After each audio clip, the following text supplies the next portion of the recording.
Greetings everyone, and Great here with another H-Powers 4 replay. Spawn on the top left side as the blue Mongols with liquid DeMu. Spawn on the bottom right side as the orange Holy Roman Empire. We have a foreign name. This of course is a naval map and is Empire Wars. Let's take a quick look and see what everybody obtains, since I don't know Empire Wars all too well. Looks like the Holy Roman Empire player does get 2 prelates. I think 2 scouts, or even any scouts, additional scouts on this map is all that great since it's naval. And looks like he does, I suppose that's reasonable.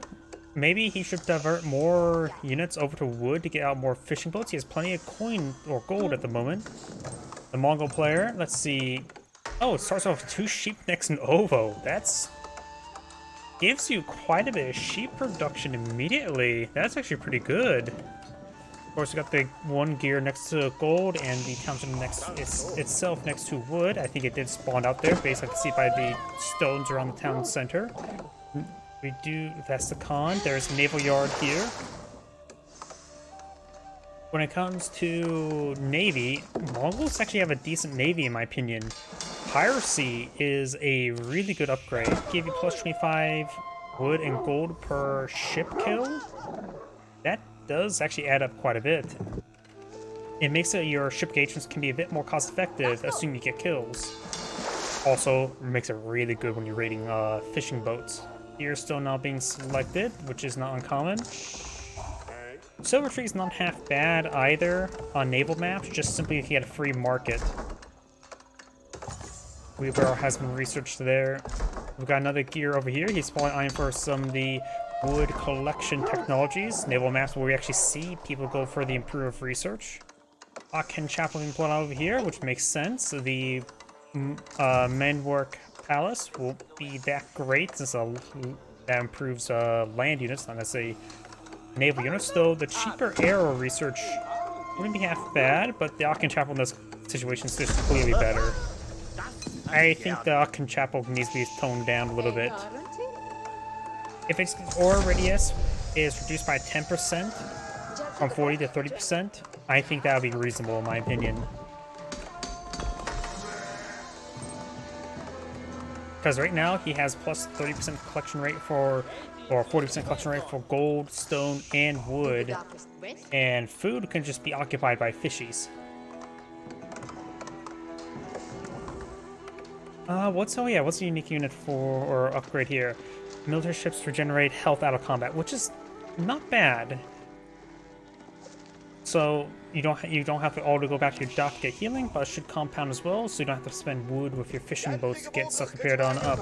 You have an arrow ship for the Holy Roman Empire player. The Mongols have not eyed for a military ship just yet. They do have access to the Oval is actually a pretty good structure for naval maps, because it's one of the few times where Mongols may have the best defensive navy. Villager now we're seeing some arrow fire there. Neither side, both sides probably should get out the arrow research. Does consent the dock there, has an arrow ship on the way, and the villager will likely go down. Nope, nice dodge there. And she ate that one.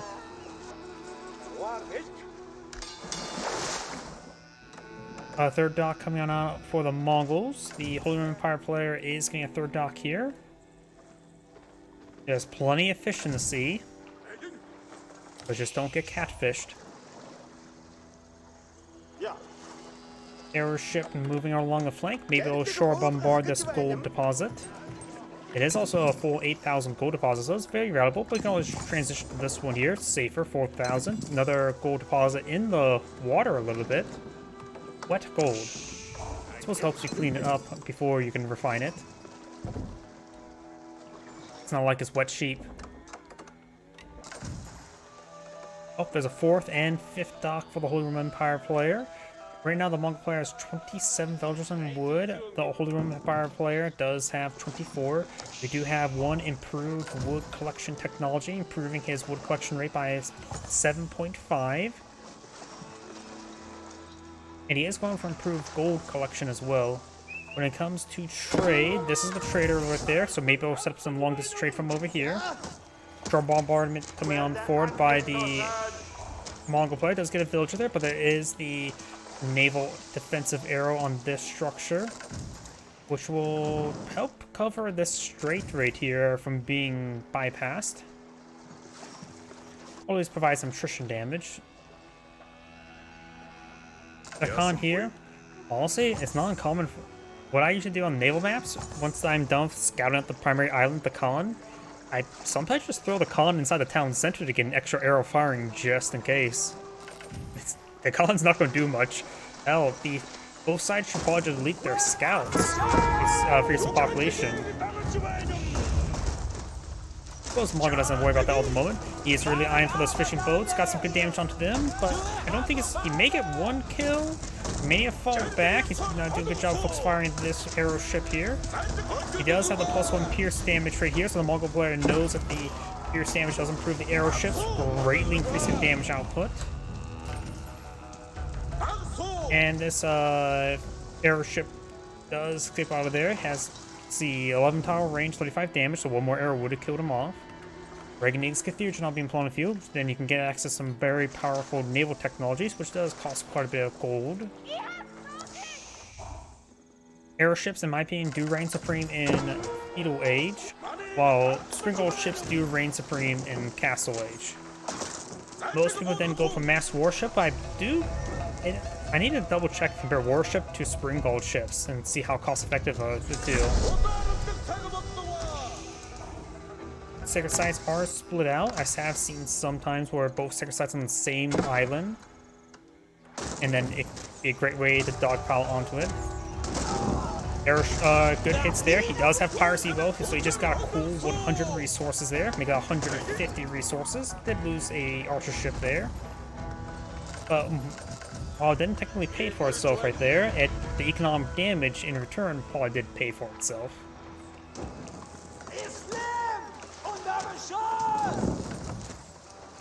And does get another sniper there.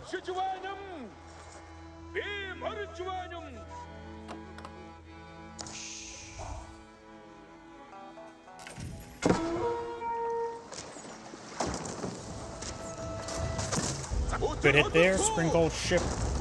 Yeah, he may just want to decide to run. No arrow slit here, but we know there's an arrow slit here, so he will likely get picked off right there. He's one shot away from death. He's good as dead. He may just want to try to throw it down the corner. Notice an arrow slit right here. Throwing down the corner could allow him to potentially circle back around and engage again.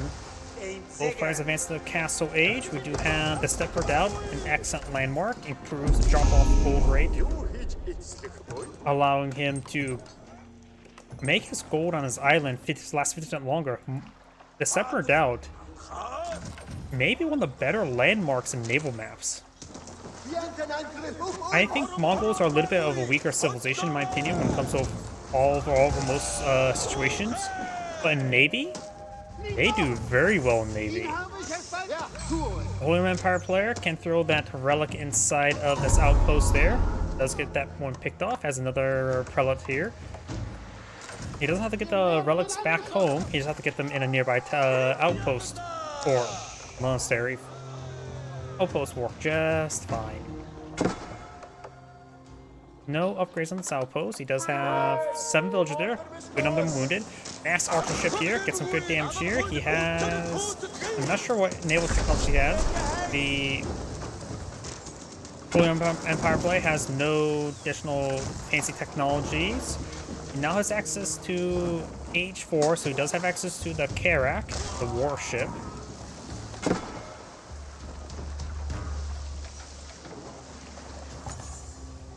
We do have a Karak being put on the field. Going mass Karak is quite effective, though it does do less. It's less effective versus fire ship. Fire ships still counter to them.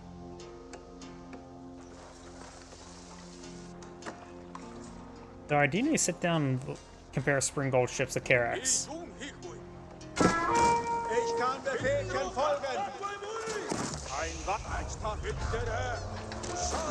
Springgold ships, however, they don't get bonus damage to warships. Good damage. Ooh, really good damage on those villagers. Big volleys there, but only got 3. That's actually still a decent amount. Going for more shore bombardment there, getting some more villagers. Very, very good. And all those villagers do go down. Does spot the Karak there. The white stupid not being pulled in the field. An excellent landmark on Navy maps. The additional 240 stone per minute for all your advanced research is very handy indeed. And you need a lot less advanced research as well. Ooh. These fishing boats. He haven't got any of the increased pierce armor, so these arrow ships over on Annihilate them can do up to 40 damage per volley. Does go down there, got some good damage, that's for sure. And oh, there's another arrow ship here, not being properly controlled. The player's now on H4. We've got some now, the Bao Chuan, the heavy junks. When it comes to civilian population, we got 72 versus 81. We do have a keep here.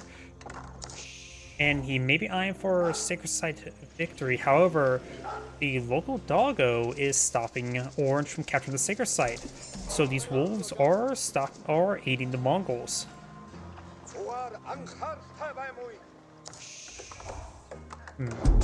Blue probably won't go for any relics.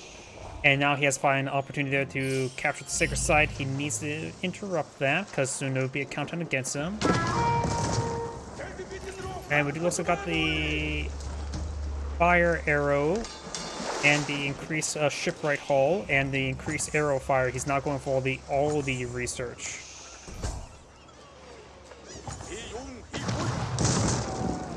Apparently, warships can one-shot. You see 6 weapons here. 3 is for one side, 3 is for another side. They probably share the same parent weapon as well, and I don't think you can just get broke broadside attacks off. But don't quote me on that. Does light that ship ablaze. And these ships will be slowly decreasing, though. Oh wait. The health regen out of combat research. He has not gotten. Could counteract that. I do not know the how that affects each other. They do, of course, eventually set themselves out. Now do have a good number of warships here. 7 on the field for the Mongols, 5 on the way. 8 on the field for Roland Empire player, 4 more on the way.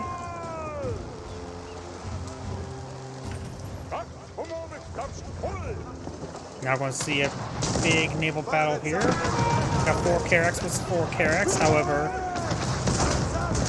Orange is a bit weaker. He's getting some health regen here, thanks to this nearby dock. Blue may went back on off, there's too many ships here. He is getting some good damage on the dock. The broadside does do bone sandwiches buildings. And now we're seeing quite a bit of damage there. Some skies are a bit wounded. Not sure how much the health regen plays a role, but may allow them to absorb additional volley. That now goes down. Warship now hitting these other fishing boats. Warship was moving for the engaged warship. I wonder, do we see... I think we only see the first naval technology. Yeah, we don't see shipwrights for the Roland Empire player. So you can see these Karaks have 840 health. These have 1,008. Right now the Mongols warships are higher quality. Step Brodal is probably playing a big role in that. Getting all the extra gold. He does need to start eyeing to capture the Sacred Site. He is starting to pull out some outposts and keeps here. He can't neglect the Sacred Site victory, that's for sure. He's able to land there and provide a shore bomber to get that one decaptured, that's for sure. It is not Age of Empires 3 where you can pull out ships to pull out units. Only Ottomans can do that. Let's get a good broadside there. We do have a couple springboard ships in the mix.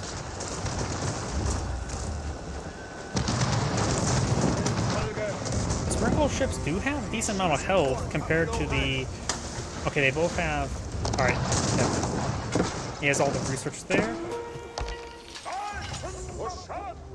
More warships now advance along the flank of the Roland Empire player. The Mongol warships here may just need to fall back and heal up. They're way outgunned. The Mongol player has 17 warships in the field. The Roland Empire has 14. I wonder if he has gone for the raid bounty research. The Mongol player. Now that side's gone for all the economic techs. In fact, the Holy Empire player only has 1 level wood. The Mongol player has 2 levels of improved wood, which means he has 3 levels of wood. And a little bit extra gold collection as well.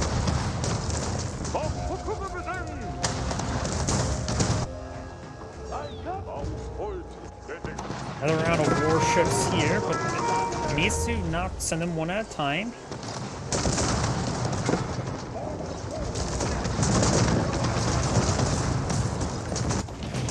The Mongol warships here being picked off one at a time as well.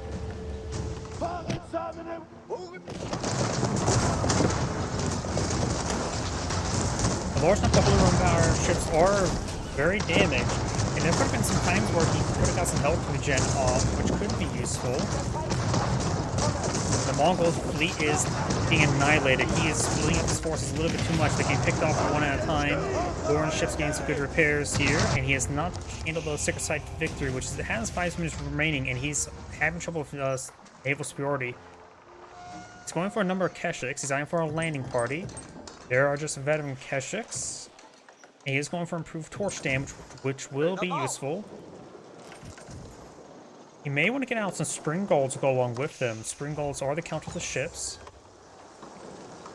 And they will outrange all ships. The warship has a range of 9. A regular spring gold, unupgraded spring gold, has a range of 10. An upgraded spring gold has a range of 12. And the improved spring golds for the Mongols have a range of 12.5.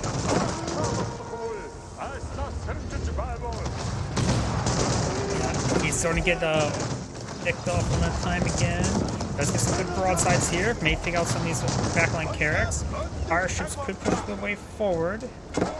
They can be focused down, of course. 45 times 3. So it takes 2 volleys to take out a explosive junk. I wonder what research he has on them. Now get 1. I think he only has no upgrades on them.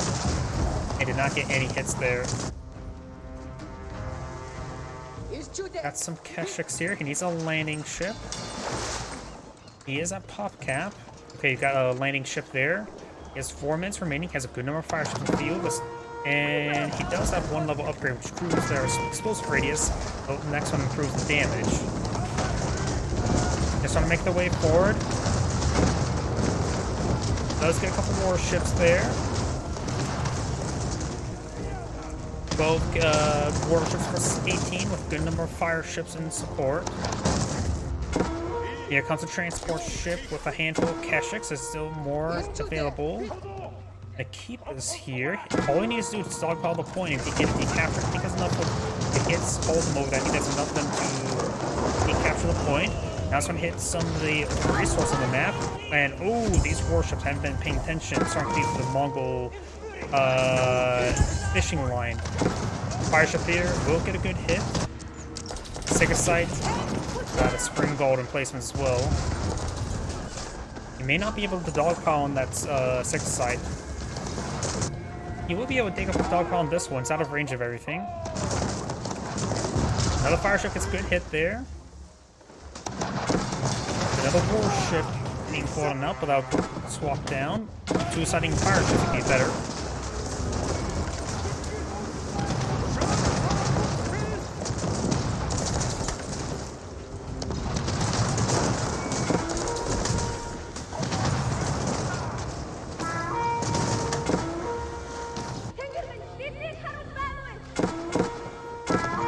Warships do siege damage just to, so they will do full damage to spring golds and buildings. And keeps do outrange ships as well.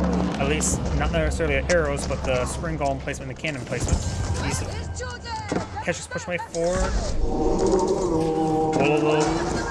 Does get the stop there, which also means there's no relic inside or the keep. On top of the point, no fortified outpost there, so they will see full torch damage, the full upgraded 20, and I don't think it's improved torches.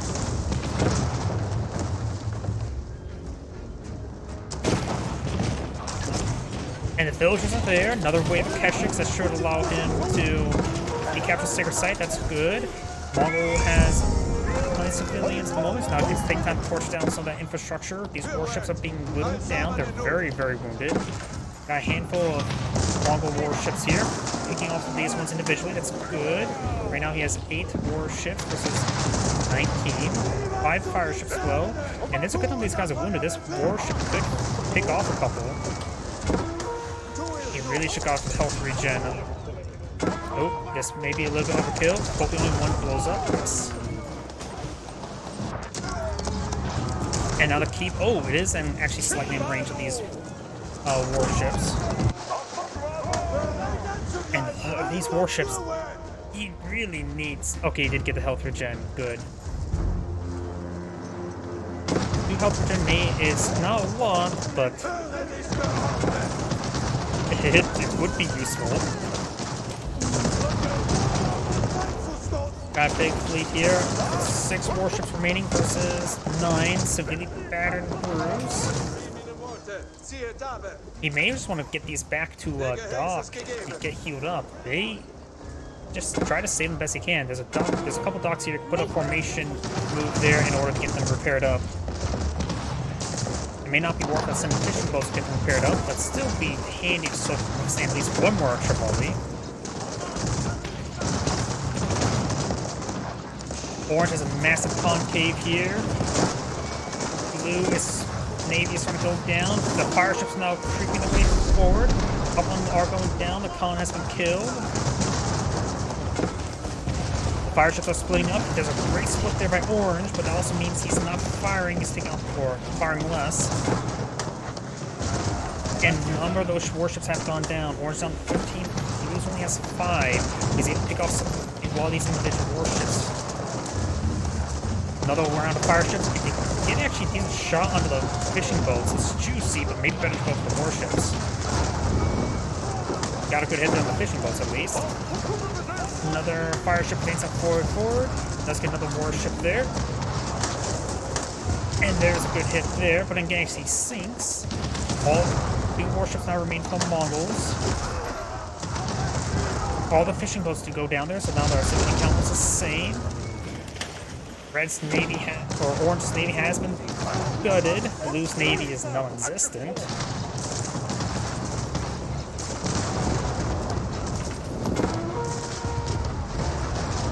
More hits there. That's a full health one. Right now, the Mongol player has a lot of wood and gold stored up. Oh. While the Holy Empire play has good enough food and gold, he doesn't have the wood. There's some decent amount of wood still up on the side of the map. He may need to get out more villagers, which he's not building. Okay, there's a big round keeping put up there. That makes sense. And it's probably very hard for the Mongol player to realize that he's in a good position right now. His military is small, but his opponent, and with our cast division, we know that his economy is great. I think it's the extra research, the improved research pulling it on the collective quicker, but speaking of which, okay, there's plenty of wood right there. Some sporadic trees here and there, but there's still a massive wood deposit here. If Orange's able to deny that, that could be good, but at this point in time, they're just trying to kill each other's navy. Here comes a massive wave of fire ships. He's trying to run away.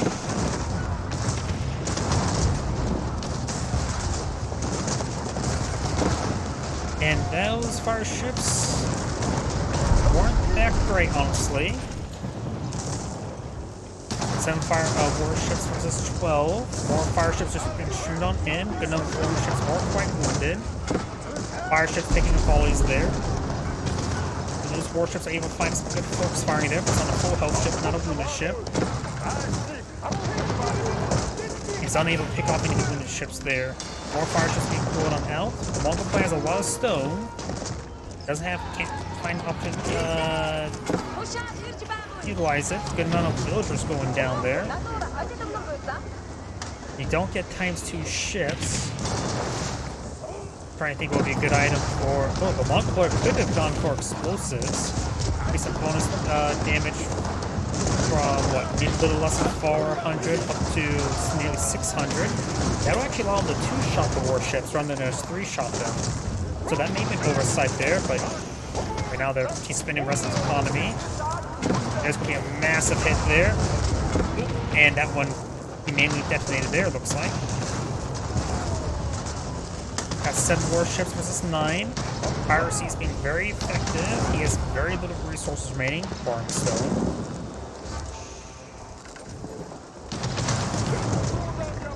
And looks like Blue's island's out of gold now.